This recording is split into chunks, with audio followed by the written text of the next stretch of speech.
Từ một bán đảo đầy sa mạc nóng rát, khô cằn, một tôn giáo đã ra đời và lan rộng với tốc độ chóng mặt để trở thành một trong những tôn giáo lớn nhất trên thế giới. Sự bùng nổ và lan truyền của Hồi giáo từ bán đảo Ả Rập có thể được xem là sự kiện lạ lùng nhất lịch sử thế giới thời Trung Cổ. Mình là Sang và hôm nay chúng ta sẽ cùng đến với Ả Rập Saudi để cùng tìm hiểu về sự ra đời của thế giới Hồi giáo và cùng giải mã biểu tượng gắn liền với sự lan truyền của tôn giáo này, đó chính là thanh gươm Ả Rập.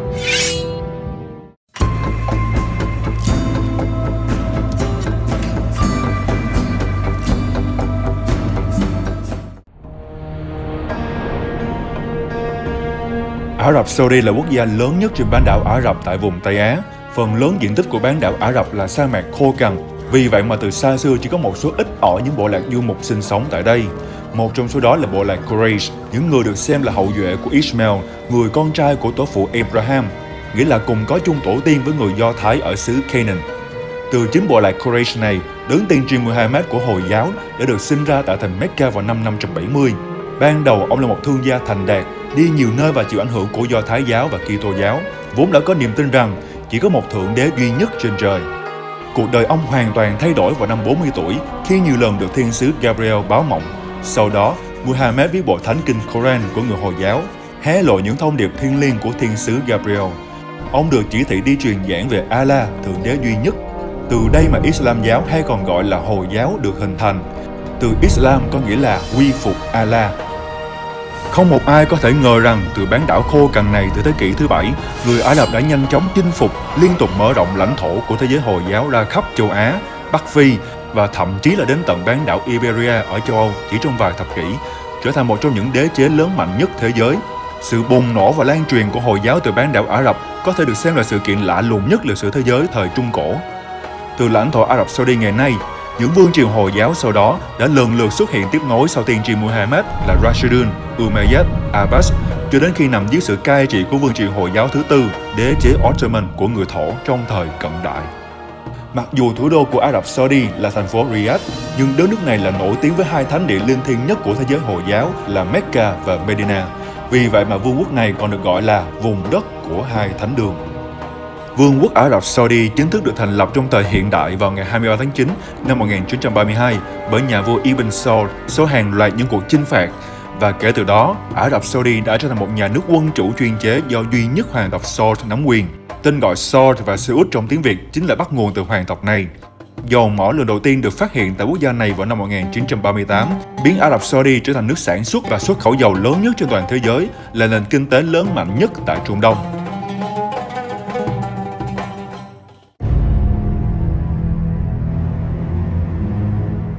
Đặc điểm nổi bật nhất của Ả Rập Saudi là những nguồn lợi khổng lồ từ dầu mỏ đã được quốc gia này đổ vào quân sự.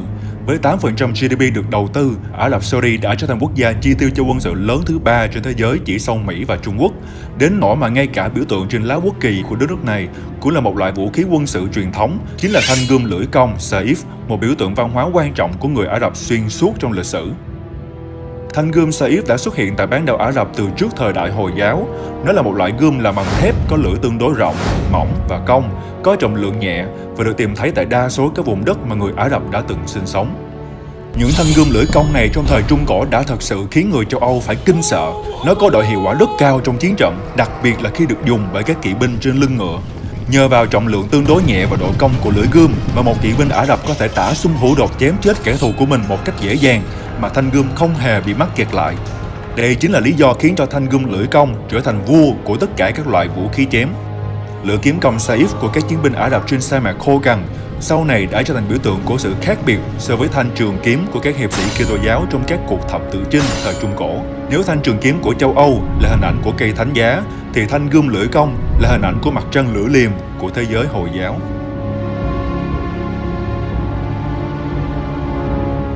Tiên tri Muhammad từng sở hữu cho riêng mình chính thanh kiếm Ả Rập.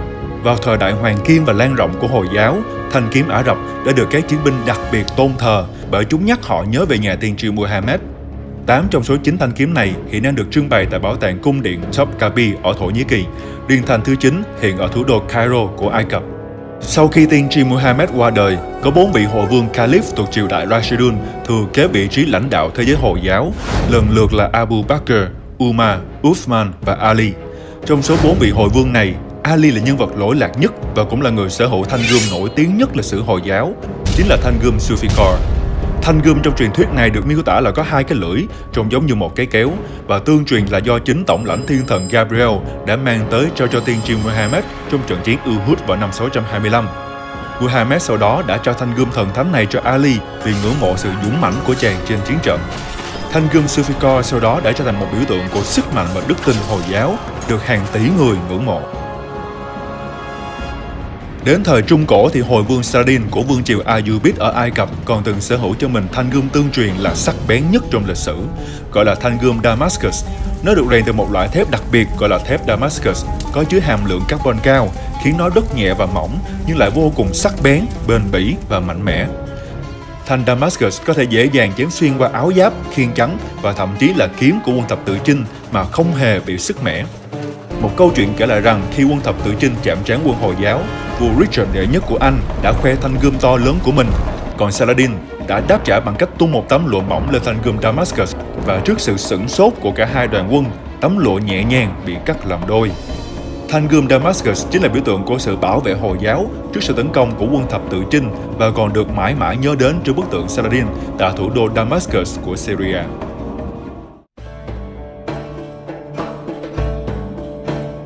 Ả Rập là ngôn ngữ duy nhất trên thế giới có nhiều từ đồng nghĩa nhất với từ Saif, nghĩa là thanh gươm, với hơn 300 từ đồng nghĩa, là vì nó được sử dụng rất rộng rãi và có một sự ảnh hưởng rất lớn trong đời sống. Hơn cả một món vũ khí trên chiến trận, thanh gươm Saif là vật bất ly thân và thường được những người đàn ông Ả Rập trang trí với vàng hoặc đá quý để chứng tỏ địa vị của họ trong xã hội. Trong văn hóa Ả Rập, Ada là tên gọi của một điệu múa gươm truyền thống chỉ dành cho nam giới, gồm hai hàng người đối diện nhau, múa gươm kết hợp với đánh trống và đọc thơ. Điệu nhảy này vốn được trình diễn bởi các thành viên nam của các bộ tộc vùng Najd trước khi lên đường lâm trận, nhằm thể hiện sức mạnh quân sự của bộ lạc và tăng sĩ khí cho quân lính. Nhưng ngày nay, nó thường được tất cả các bộ lạc Ả Rập Saudi tổ chức để đánh dấu sự bắt đầu của các lễ hội tôn giáo, đám cưới, các sự kiện văn hóa của quốc gia, cũng như lễ hội Janatria. Tại Ả Rập Saudi ngày nay, thanh gươm Saif còn là biểu tượng của sự nghiêm khắc của luật pháp, là công cụ chính để thi hành án tử hình bằng hình thức chặt đầu, dã man. Ả Rập Saudi có một hệ thống pháp luật dựa trên bộ luật Sharia cứng nhắc của Hồi giáo, và các vụ tử hình còn thường được tổ chức một cách công khai để răn đe công chúng.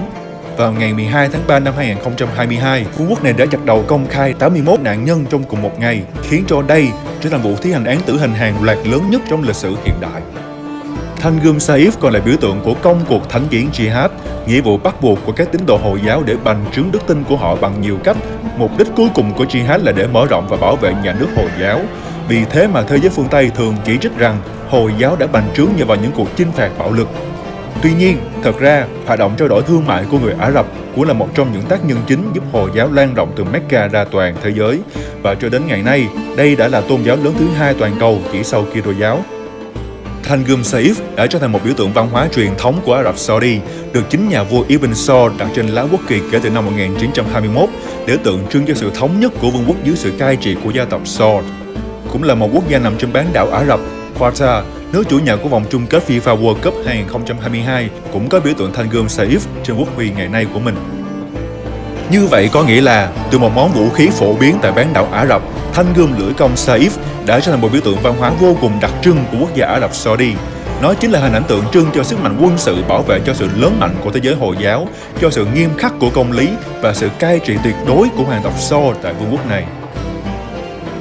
Ok, mình hy vọng bạn đã học được một điều mới trong hôm nay và sẽ có cảm hứng để học một điều mới nữa trong ngày mai.